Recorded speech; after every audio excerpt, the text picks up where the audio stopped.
Hi, I'm Colin Stack-Troost, your host.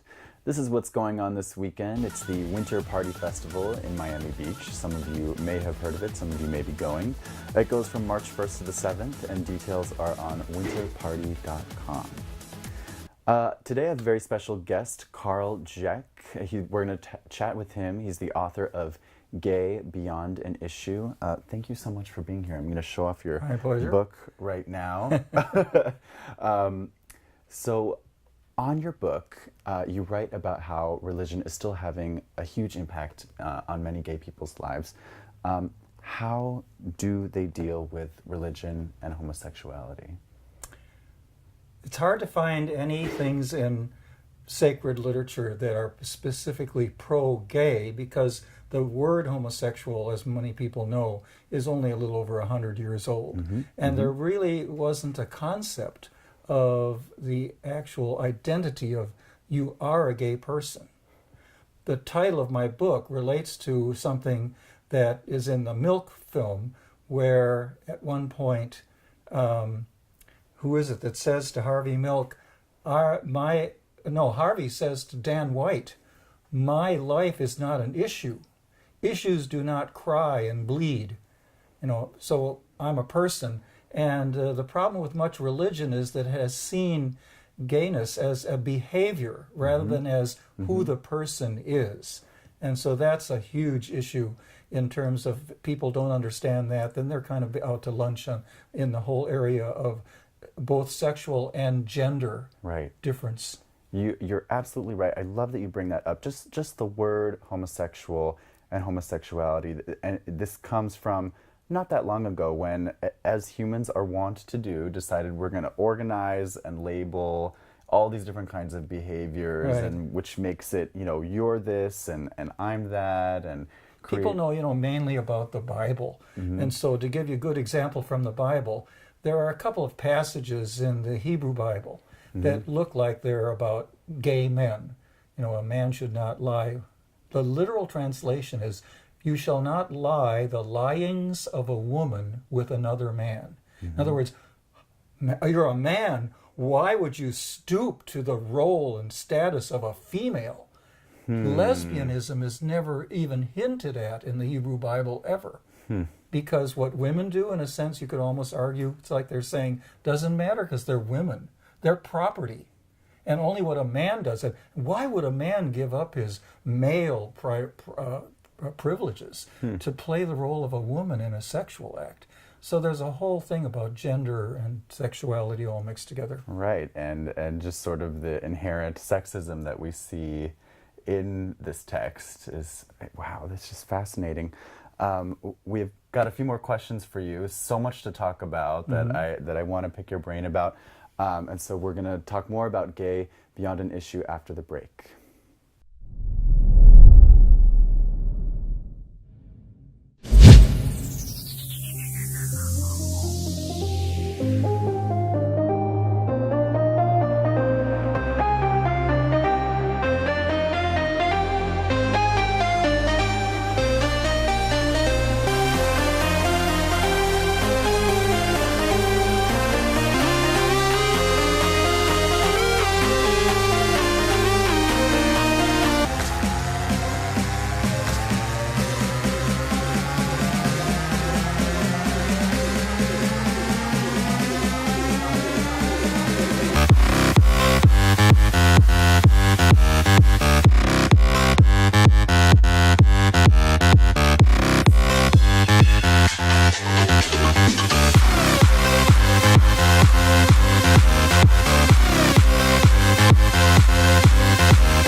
Welcome back to Uncensored Pillow Talk. I am chatting with Carl Jech, author of Gay Beyond an Issue. What does religion say about homosexuality?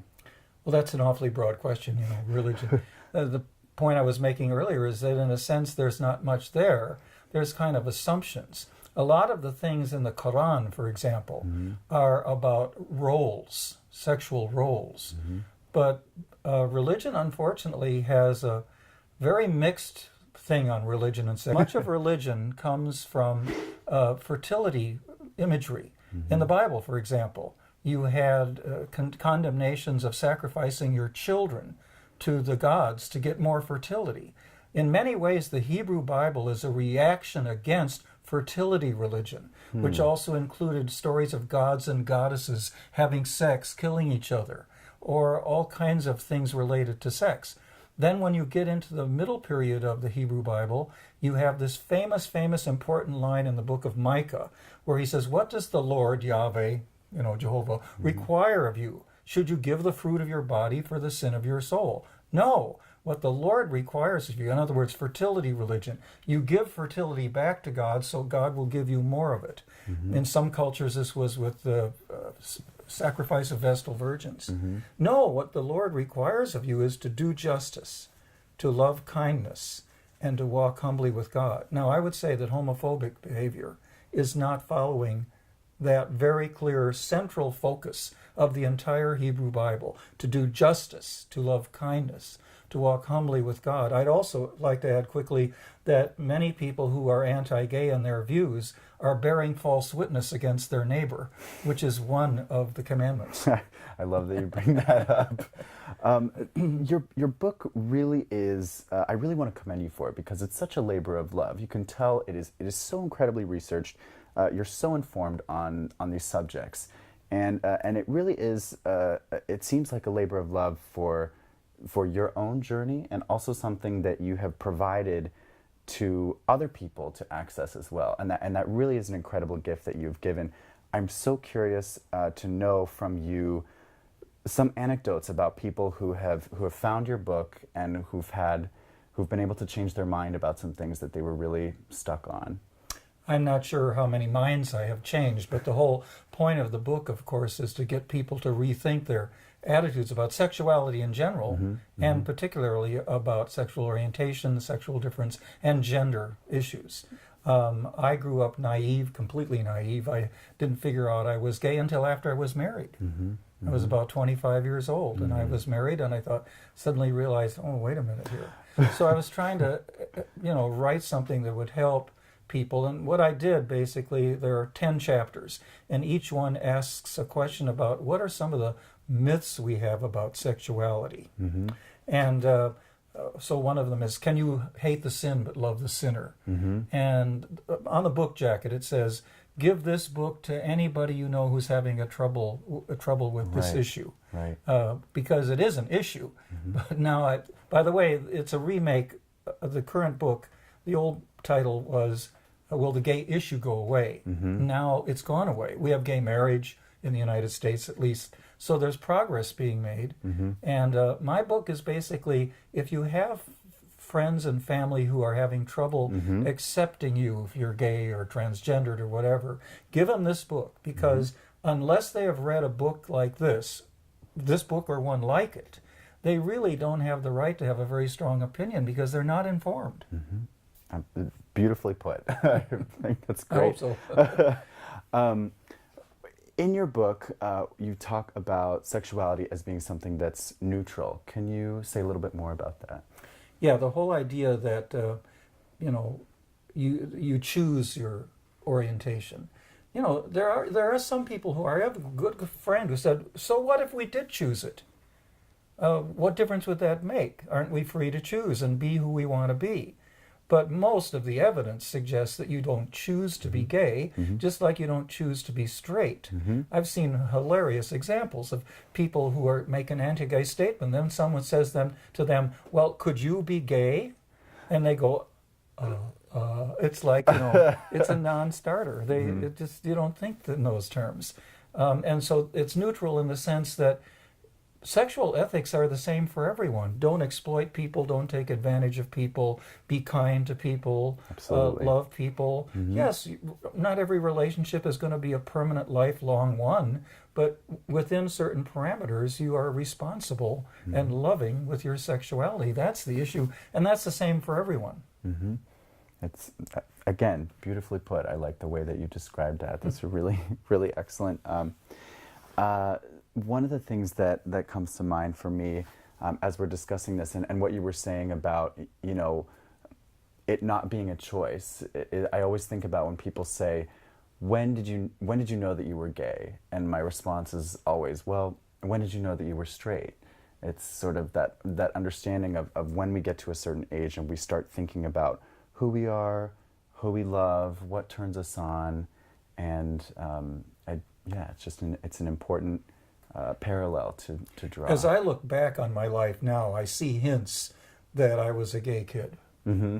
I was very into decorating. I made this huge Christmas display that was in our front yard, and it won awards in St. Paul, Minnesota. Oh, wow. That's great. And I brought the Christmas tree to my classroom. There are certain little hints that suggest, you know, here's a gay boy, but I had no clue. I didn't even know what it meant. You know, it was not on my radar. Right. But as I look back, I see little things that were clues that I now understand. Right. What it was about. Of course, at the time, you know, being a little gay kid in Minnesota, you don't have gay role models to look up to that give you an example of what gay relationships are, gay dating. The stories that we encounter, of course, are entirely heterosexual, so you have to figure all this stuff out. And I don't want to say anything about my age, but I'm old enough that it was back in the day where a lot of this sexual stuff was just no one hardly ever talked about it. And much of what you got in your religious training, as I did as a seminarian, was very negative on gayness. Even masturbation was a sin, for God's sake. No, masturbation is never mentioned in the Hebrew Bible, or in the Bible really ever. A vague word like fornication, no, that you can't use that for that. And the one story about Onan spilling the seed, that had to do with a weird view of how you were supposed to marry your widowed sister-in-law to give her a man to be around, and he practiced coitus interruptus to avoid his responsibility. And that had nothing to do with masturbation, spilling the seed in that case.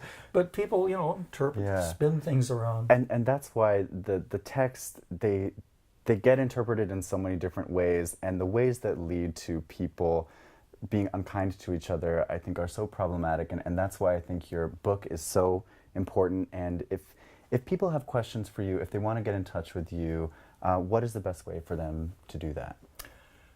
Well, get the book, first of all. Get the book. I teach at De Anza College. Okay. And the best way to get in touch with me for these kind of things is through my email address at De Anza College. That's a college in Cupertino. I always say Silicon Valley, where I teach humanities. Perfect. Well, thank you so much. Thank you so much for joining us today, for all of your amazing efforts and words. And thank you for tuning in. Unfortunately, we're out of time for today, but thank you so much, Carl. And we will see you next time on Uncensored Pillow Talk.